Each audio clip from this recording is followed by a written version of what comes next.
안녕하십니까, 알림이 황희두입니다. 12구 참사의 댓글 69만 건이 악플과 혐오라는 소식이 전해졌습니다. 관련 기사 5만 3천여 건과 거기에 달린 댓글 230여만 건을 뉴스타파가 수집해서 분석했다고 하는데요. 그 중에 약 30%가 악의적 평가나 혐오성 댓글로 나타난 거죠. 그런데 중요한 건 제대로 삭제도 안 하고 경찰 수사는 43건에 불과하고 검찰에 송치된 건 17건에 불과했다고 합니다. 참사와 관련한 정치권의 동향과 정치인들의 발언을 보도하는데 언론은 더 관심을 가졌다 하고요. 결국 이건 12구 참사가 어떻게 정치적 문제로 둔갑했는가, 이걸 보여주는 장면이란 겁니다. 참사의 원인, 재발 방지, 이걸 취재했어야 되는 거 아닙니까? 차마 입에 담을 수 없을 만한 끔찍한 악플들이 엄청나게 쏟아졌던 거 다들 기억하실 텐데요. 여기에 전라도 타령하면서 지역 비하 발언까지 이어지고, 이런 문제가 계속되니 네이버와 카카오에선 2차 가해 방지에 총력을 다하겠다, 그래서 댓글을 닫는다고 합니다. 유가족협의회와 시민대책회의에 요청이 있었기에 가능한 겁니다. 그래서 27일부터 31일까지 관련 댓글창이 닫히는데, 이렇게 안 하더라도 클린한 사회를 만드는 게 우리의 역할 아닐까 싶고요. 무엇보다 제일 화나는 건 정치권의 대응입니다. 여당에선 정치 집회 타령하면서 안 간다고 하니 민주당에선 자유총연맹 행사는 가면서 12구 참사 1주기는 안 가냐, 이렇게 비판을 하고 있는데요. 야당 주도 정치 집회가 그렇게 꼴보기 싫어서 못 간다면 정부 주도로 추모 행사하면 되는 거 아니냐, 말하는 거 보니 윤석열답다, 그가 말한 반성과 민생은 도대체 뭐냐, 이런 비판이 나오고 있고요. 이에 이재명 대표는 모두 참여하면 되는 거 아니냐, 한마디로 국민의힘을 향해 대통령이 공식 참여하면 누구도 정치 집회라고 말할 수 없게 된다,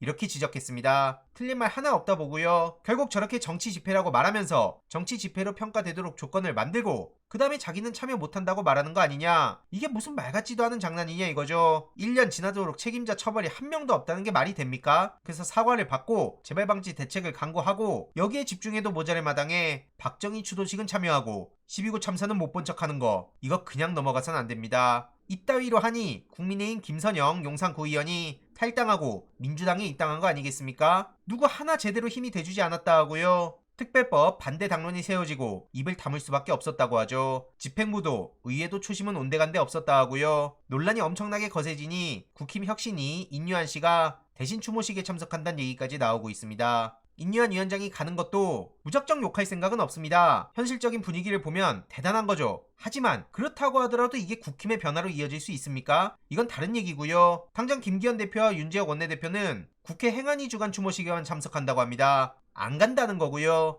여기에 무슨 변화가 있습니까? 지금 12구 추모대에 관련한 소식들이 여기저기서 전해지고 있는데 끝까지 힘을 보태야 된다 보고요. 지금 이동관 씨는 아직도 가짜뉴스 타령하면서 어떻게든 규제할 국리만 세우고 있는 것 같습니다. 참고로 홍익표 원내대표는 최근 헌재의 판단을 존중한다며 11월 본회의에서 노란봉투법, 방송법을 처리하겠다고 예고했고요. 정부와 여당도 헌재 판결 존중하고 의미를 무겁게 받아들여서 법안 처리에 협조해달라, 결국 이를 통해 국민 인권과 언론 자유를 지키겠다, 이렇게 약속했습니다. 여기에도 우리가 계속 힘을 보태야 되고요. 이에 국민의힘은 필리버스터를 한다고 하죠. 기가 차단 말밖에 안 나옵니다. 저래놓고 무슨 민생의 통합 타령입니까? 이해로도 김동연 지사는 양평 고속도로 관련해서 계속 문제 제기하고 있는데요. 결국 원인 제공자인 용산이 결자해지하면 원안으로 갈 수 있는 거 아니냐, 원안으로 가서 국정 전환의 신호탄으로 좋은 인상 보여달라, 이렇게 압박하고 있습니다. 결국 전부 다 망치고 분위기만 싸늘해졌고 이로써 실패했다는 평가를 받는 윤석열의 마이웨이 정치, 지금 수도권 위기론도 커져가고 있고요. 독선에, 이념 전쟁에, 인사 실패에 민심 등 돌릴 이유가 한둘이 아닙니다. 말 그대로 대위기라는 거고요. 반성과 민생 타령을 했지만 민심은 싸늘할 수밖에 없는 겁니다. 말만 저렇게 반성 타령하면 누가 받아들이겠습니까? 무엇보다 12구 참사 추모식에 참석했다면 이재명 대표와도 막혀있던 대화를 시작할 수 있고 이로써 국민들도 기대라는 걸 할 수 있지 않겠습니까? 그런데 그마저도 차단해버린 거고요.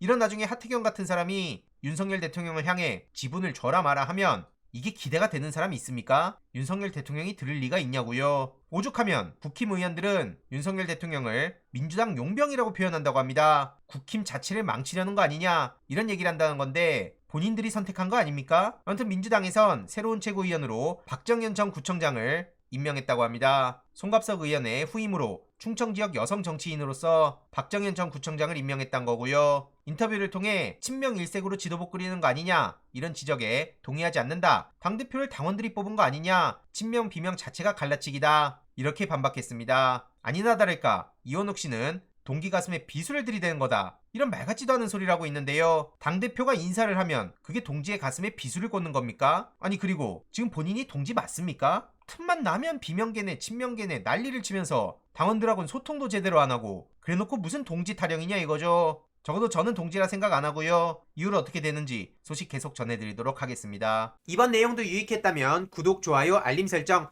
멤버십 가입 정말 큰 힘이 된다는 점 말씀드리고 싶습니다. 주위에 널리 공유 부탁드립니다.